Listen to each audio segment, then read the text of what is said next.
For lesson 2 of chapter 2, we're going to be adding integers. So we're going to be adding integers using absolute values and then evaluating expressions with integers. This really builds off the last lesson, which we plotted integers on a number line. We saw that -2, for example, was 2 to the left of the 0, or the starting point. And then -5 would be 5 to the left of the starting point.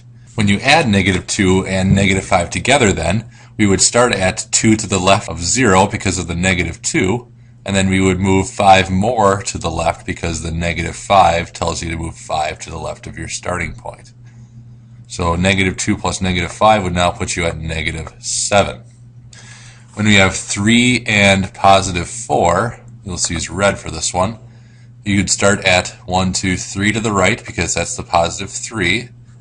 -4 then would move you 4 to the left. So then that would move you 1, 2, 3, 4, which would then give you a -1. So when we're adding integers, we're going to be using a system called the team method. And what I mean by the team method is when you come across an addition problem with integers, you ask yourself, are their signs the same? So negative or positive signs. If they are the same, they're the same team. You add the values and you keep that value.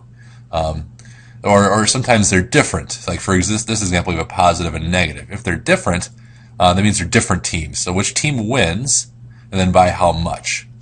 All right, so we have -7, we have -4. -7 plus -4. Their signs are the same. They're the same team. They're both playing on the negatives. So let's just add those values. And 7 plus 4 is 11. So keep the sign then. That would be a -11 for our answer. All right, here we have a +6, a -3. So we have +6, -3. We're adding those together. Those signs are different, right? They're different teams. You have a positive team, negative team. Which team wins? The positives do, right? By how much?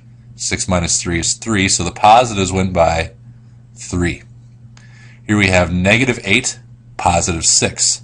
Their signs are different, so the -8, +6, the negative's absolute value wins, right? So that wins by how much? By 2. So your answer would be -2. Here we have +4 and +3. Signs are the same team, so that'd be a +7 for the answer because you just add their values.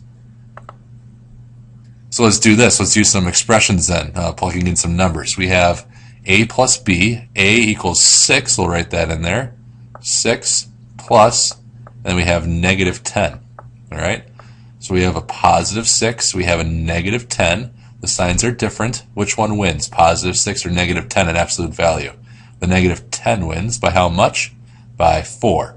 So our answer would be 4, but that would be a negative because the negatives won. So -4.